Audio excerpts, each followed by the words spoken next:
Good morning everyone. आज मैं आपको कक्षा 9वीं का विज्ञान का पेपर करवाऊंगी। सभी 9वीं के बच्चे सभी इसको ज़रूर देखें। पहला ही प्रश्न है, ये इंस्ट्रक्शन दी गई हैं, ये खुद ही पढ़नी है। प्रश्न देखिएगा पहला।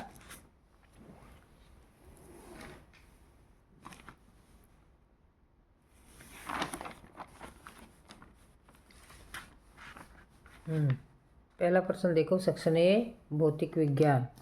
किसी m द्रव्यमान की वस्तु जिसका वेग v है, किसी m द्रव्यमान की वस्तु जिसका वेग v है का संवेग क्या होगा? तो उसका संवेग होगा mv। इकोकार्डियोग्राफी तकनीक में किस प्रकार के तरंगों का उपयोग होता है? इकोकार्डियोग्राफी में पराध्वनिक तरंगों का प्रयोग होता है। तीसरा देखो, चाल का क्या मात्रक है? चाल का क्या मात्रक है? मीटर प्रति सेकंड। मीटर प्रति सेकंड ये चाल का मात्रक है। प्रश्न नंबर 4 देखिए, पृथ्वी के गुरुत्वीय त्वरण का मान क्या है? G बराबर है G1 - 2h/r। ये पृथ्वी का गुरुत्वीय त्वरण का मान है। अगला देखें, इस प्रश्न में दो कथन हैं। अभिकथन A और कारण R दोनों उपयुक्त विकल्प का चयन हमने करना है। अभिकथन है, एक गतिशील वस्तु सदैव कार्य करती है। जो वस्तु गति में है उसमें ऊर्जा होती है, जिसे हम सामान्यतः गतिज ऊर्जा कहते हैं। सदैव एक गतिशील वस्तु सदैव कार्य, ये असत्य है, किंतु आर सत्य है और ए असत्य है। ये डी इसका ऑप्शन सही रहेगा।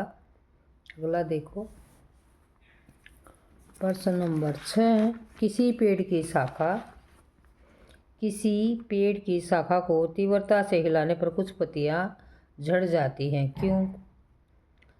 जड़त्व के कारण पत्तियां स्थिर अवस्था में रहने का प्रयास करती हैं और वो झड़ जाती हैं। प्रश्न नंबर 7 बेटा देखिएगा, मुक्त रूप से गिरता एक पिंड अंततः धरती तक पहुंचने पर रुक जाता है, इसकी गतिज ऊर्जा का क्या होता है? इसकी गतिज ऊर्जा जो कि इसलिए गिरता है और आकर धरती पर रुक जाता है क्योंकि इसकी काइनेटिक एनर्जी है ना, जीरो हो जाती है। Kinetic energy will zero. 8वां देखो, गुरुत्वाकर्षण का सार्वत्रिक नियम क्या है? गुरुत्वाकर्षण का सार्वत्रिक नियम है F = G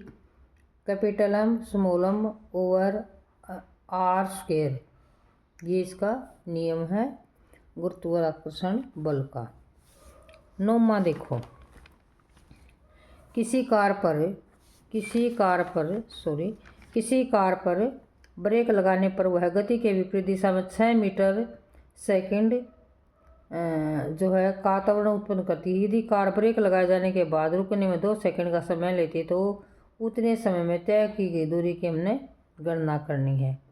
तो उतने समय में जो दूरी वो तय करेगी उसकी गणना हमने करनी है। तो क्या करना है? एस क्या है? एस ये यहाँ से हम देखेंगे 12 गुणा में, ये फार्मूला है भाई, इसके अंदर हम इस चीज़ को फुट कर देंगे। 12 गुणा में 2 जमा में 1/2 इंटू -6 ये वाला और गुणा में 4। तो इसका 12 मिनट इसका आंसर आता है 12 मीटर। 12 मीटर ये दूरी और तय कर लेती यदि ये इसको 2 सेकंड ब्रेक लगाते हुए जब रोकने की कोशिश कर रहा था ड्राइवर, तो 2 सेकंड अगर इसमें एक्स्ट्रा नहीं लगते। इसका 12 मीटर आएगा। इसमें है v बराबर है u + में at और बराबर है फिर u - में 6 × 2, फिर 12 मीटर पर सेकंड हो गया। s बराबर है ut और फिर 1/2 at²।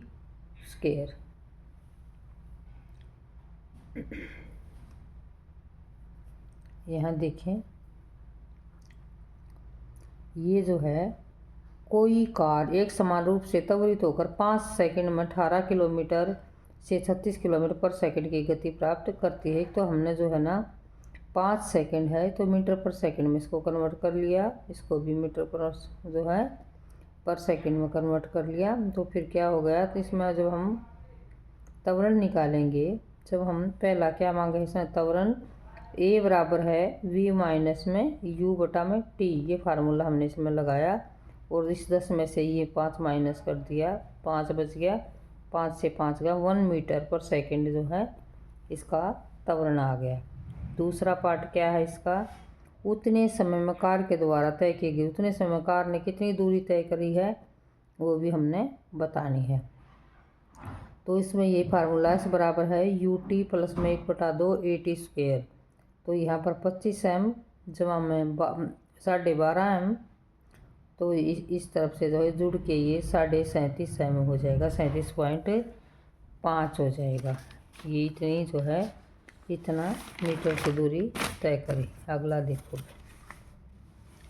क्या कहता है, किसी ध्वनि तरंग की, प्रश्न दिखता होगा आपको, किसी ध्वनि तरंग की तरंग दैर्घ्य, आवृत्ति और आयाम से क्या अभिप्राय। 3 चीज़ पूछी, तरंग दैर्घ्य, आवृत्ति और आयाम।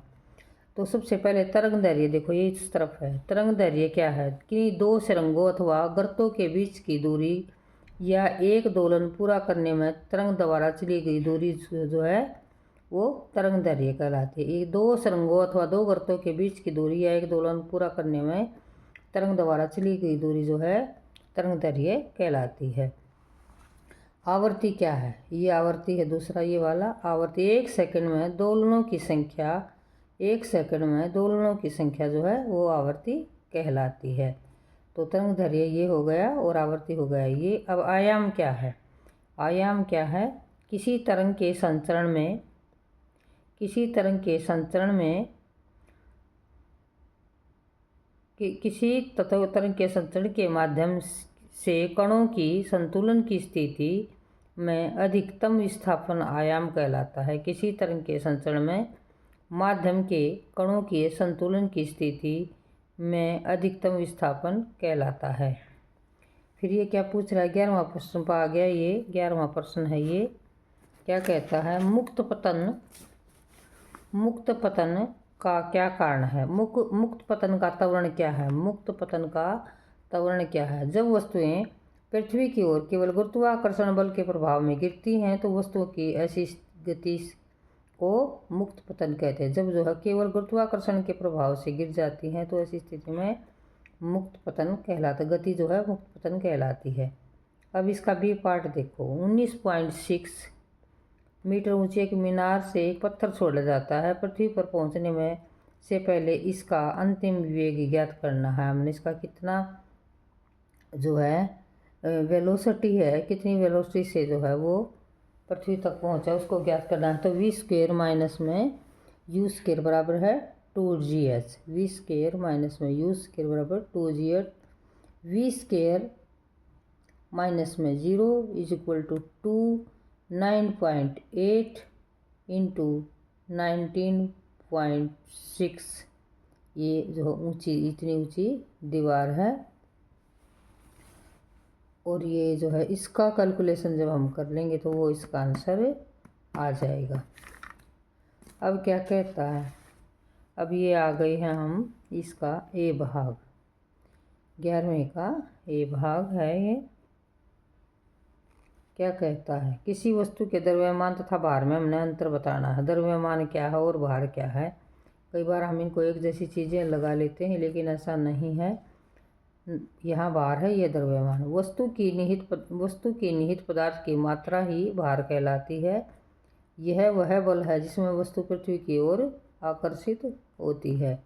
दूसरा पार्ट, वस्तु का द्रव्यमान हर जगह स्थिर रहता है और यहाँ पर वस्तु का भार स्थान स्थान पर परिवर्तित हो जाता है। तीसरा है, यह हर जगह, यह जो है वस्तु का भार, वस्तु का मात्रक क्या है, इस जो है द्रव्यमान का मात्रक क्या है, वे किलोग्राम है भार का मात्रक, और एसआई मात्रक जो है द्रव्यमान का न्यूटन है। एसआई मात्रक जो है न्यूटन का न्यूटन है द्रव्यमान का, सॉरी। किसी वस्तु का चंद्रमा पर भार पृथ्वी पर इसके भार से 1/6 गुणा क्यों होता है? किसी वस्तु का भार चंद्रमा पर भार पृथ्वी पर उसके भार का 1/6 गुणा होता है, क्योंकि चंद्रमा का द्रव्यमान पृथ्वी के द्रव्यमान की तुलना में बहुत कम होता है और चंद्रमा पर गुरुत्वाकर्षण त्वरण के कारण जो है यह 6 गुना कम हो जाता है, ये 6 गुना कम हो जाता है। प्रश्न नंबर 12 देखें, ये आ गई हमारी केमिस्ट्री। प्रश्न नंबर 12 देखें, केमिस्ट्री आ गई भाई। दो विभिन्न पदार्थों के गुणों का स्वतः ही मिलना, खुद ही मिल जाना क्या कहलाता है?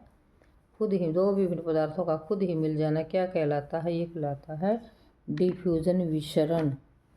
रदरफोर्ड का अल्फा कण पर किरण किसकी खोज के लिए उत्तरदायी है? यह है परमाणु केंद्र की खोज के लिए उत्तरदायी है। ये देखो भाई,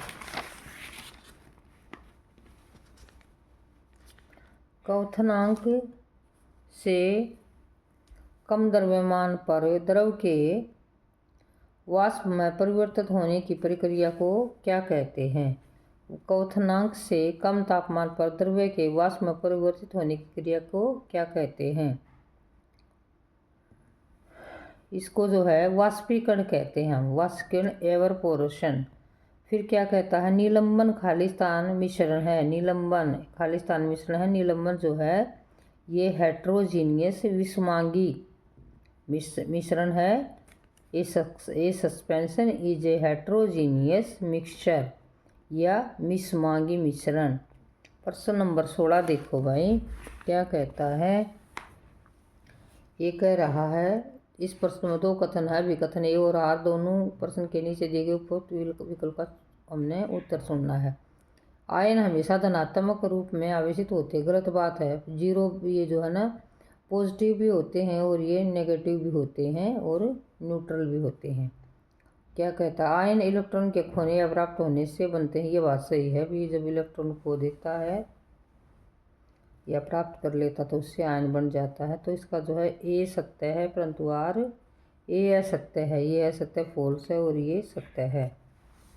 इसका डी पार्ट रहेगा, डी इसका डी पार्ट रहेगा। अगला देखो, गर्म शुष्क दिन में कूलर अधिक ठंडा क्यों रहता है? ज़्यादा वाष्पीकरण करता है, इसलिए वह ठंडा करता है, ठंडा रहता है। यदि तत्व का Z बराबर है 4 हो तो तत्व की संयोजकता क्या होगी? तत्व का नाम भी लिखिए। यदि Z बराबर है 4 है तो उसकी वैलेंसी जो है वह 2 होगी और तत्व होगा बेरिलियम। तत्व होगा बेरिलियम जिसकी वैलेंसी 2 है। अगला पूछ रहा है भाई, सोडियम की Na+ पूरी तरह से भरे हुए के व एल कोष होते हैं, व्याख्या कीजिए। सोडियम की जो है 11 है, इसके पास 11 नंबर हैं और पहले में के में 2 आ गए, एल में 8 आ गए और इस पर में एम में 1 आ गया। फिर क्या कहता है? नो हैज कम्प्लीटली फील्ड के एंड एल शेल एक्सप्लेन।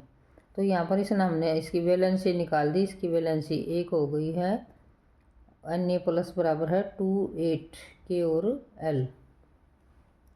19वां देखो भाई, भौतिक एवं रासायनिक परिवर्तन में उदाहरण सहित जो है क्या अंतर है? ये पूछ रहा है कि भौतिक एवं रासायनिक परिवर्तन में उदाहरण सहित अंतर स्पष्ट करना। तो ये बता दिए, ये भौतिक हो गई और ये रासायनिक।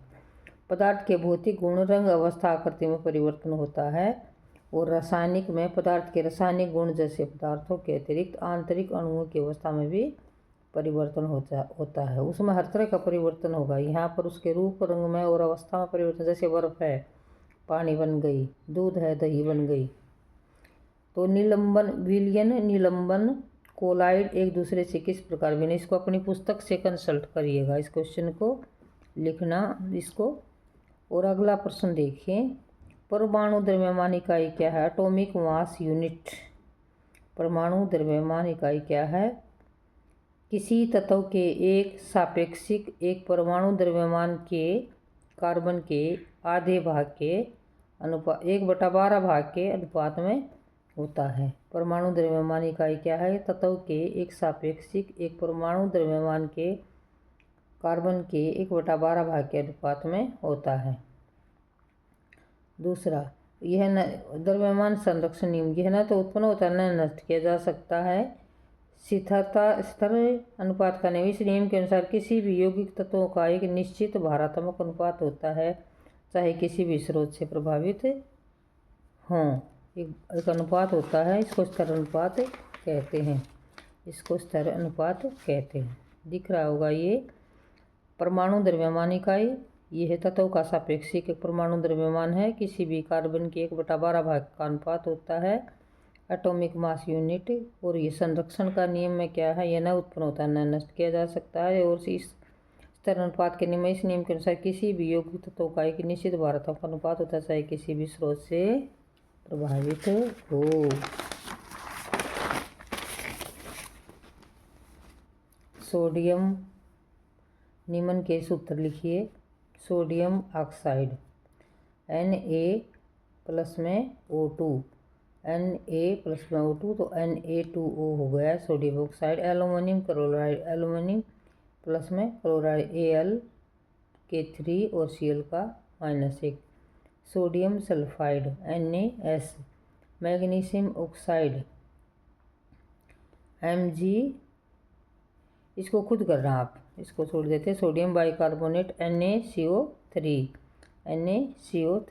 ये सोडियम बाइकार्बोनेट का फार्मूला है।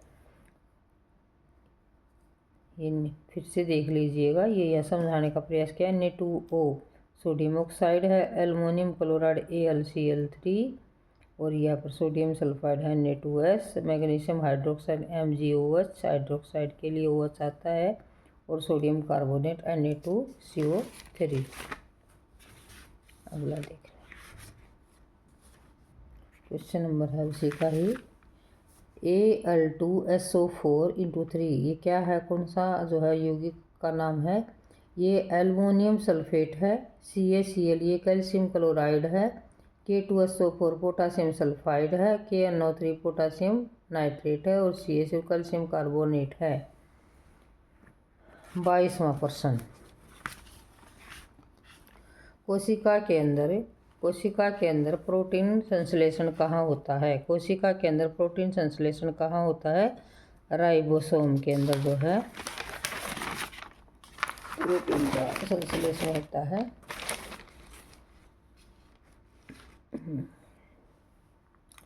23वां प्रश्न देखिए, शुष्क पदार्थों पर पौधों में जल के एक्सेस से बचाने हेतु क्या करें? मोटी एपिडर्मिस जो है महत्वपूर्ण है, मोटी थिक एपिडर्मिस। और 24वां देखो, नारियल का रेशा किस प्रकार के ऊतक से बना है? नारियल का रेशा जो है सक्लेरन काइमा नामक रेशे से बना हुआ है। 25वां देखिए बेटा,